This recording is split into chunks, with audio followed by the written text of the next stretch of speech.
everyone, Assalamu alaikum. Welcome to my channel Easy Anatomy Hand Notes. Today we will be learning about artery supply, venous drainage, nerve supply, lymphatic drainage, abnormalities, development of the breast. Let's start with artery supply. Breast is supplied by three arteries: axillary artery, lateral branches of the posterior intercostal artery, and perforating branches of the internal thoracic artery or internal mammary artery. Axillary artery has two parts, first and second part. First part has one branch, superior thoracic artery, and second part has two branches, acromiothoracic artery and lateral thoracic artery. Now let's move on to venous drainage.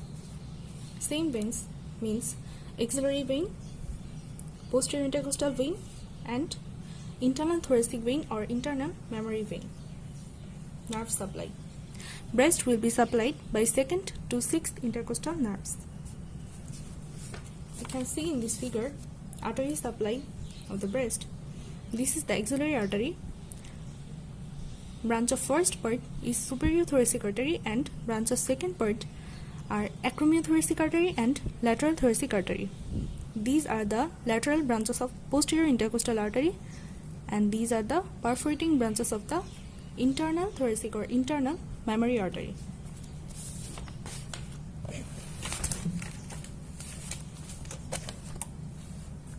Now let's move on to lymphatic drainage.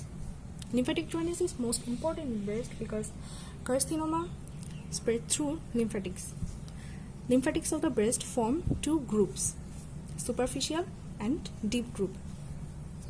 Superficial group drain skin of the breast except areola and nipple, and deep group drain the glandular tissue including areola and nipple. Let's start with superficial group. Superficial group drain lymph from different parts of the breast: upper part, outer part, inner part, and inframedial quadrant. From upper part, lymph will be drained into supraclavicular lymph nodes. From outer part, lymph will be drained into anterior group of axillary lymph nodes, and finally it will drain into apical group of axillary lymph nodes. From the inner part, lymph will be drained into internal mammary nodes, and from inframedial quadrant, some lymphatics will pierce the anterior abdominal wall and communicate with subperitoneal and subdiaphragmatic plexus.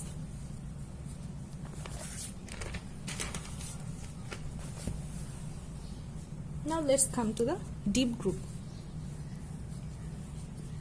Below the areola, the lymphatics form a plexus which collects lymph from areola and nipple. The deep plexus communicates with the subareolar plexus of Seppi. You can see here, this structure is the subareolar plexus of Seppi. These are the pectoral group of axillary lymph nodes. After communicate with the subareolar plexus, 75% lymph will drain into the anterior group of axillary nodes and accompany the lateral thoracic artery. You can see in this figure, this is the pectoral or anterior group of axillary lymph node, and 75% lymph will drain into anterior group of or pectoral group of axillary node. Then from the axillary nodes, finally it will pass into the apical group of axillary lymph nodes. This is the apical or infraclavicular group of axillary lymph node. Then 20% lymph will drain into the internal mammary lymph nodes, and the lymphatics will accompany the internal thoracic artery. These are the internal mammary lymph nodes, and 20% will drain into it. Rest 5% will drain into the posterior intercostal lymph nodes and will accompany the posterior intercostal artery. You can see here This is the posterior group of axillary lymph node and 5% lymph will drain into it.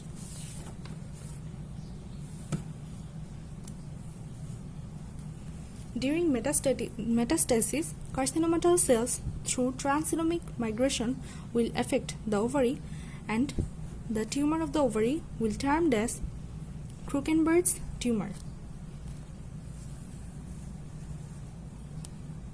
Now we will learn about PUT orange.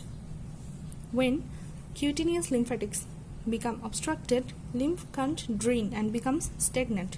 Then edema occurs around the hair follicles and the skin appears just like orange.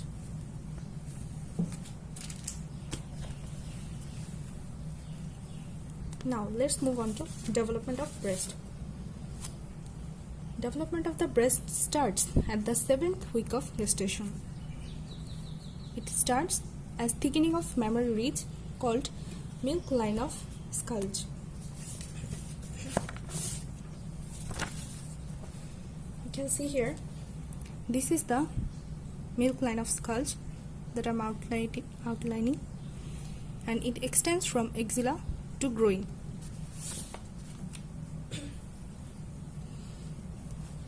This milk line of Sculch or mammary ridge is the basic site of multiple breast.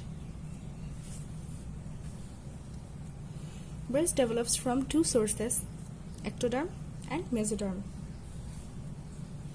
Parenchyma develops from ectoderm and fibrous stroma develops from mesoderm. We also should know that estrogen helps in development of ducts and progesterone helps in development of lobules. Now let's move on to developmental disorders or abnormalities. You can see here different terms. Amesia. Amesia is the complete absence of breast tissue, nipple and areola.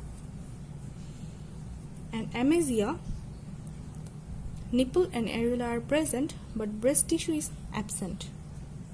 Then polymesia. It is the presence of multiple breasts. And most common site of polymesia is axilla. It is associated with Turner syndrome, Fleischer syndrome.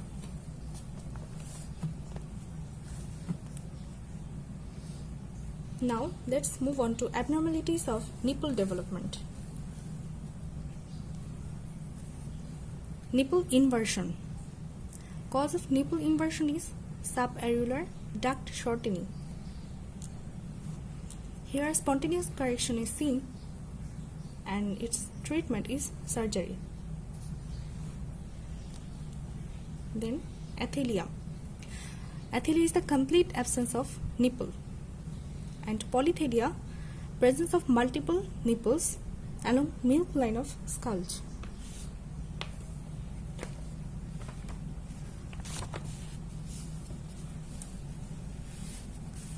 We can see in this figure, along the milk line of Sculch, there are multiple nipples.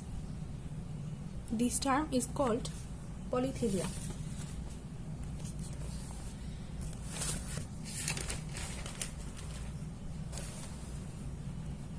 Then let's come to Poland syndrome. In Poland syndrome, amesia occurs. We have already seen it. Amesia. In amesia, nipple and areola are present, but breast tissue is absent. In Poland syndrome, amesia occurs. Then there is absence of sternal portion of pectoralis major muscle, costal cartilages and ribs. And here brachysyndactyly occurs. Brachysyndactyly means short fingers.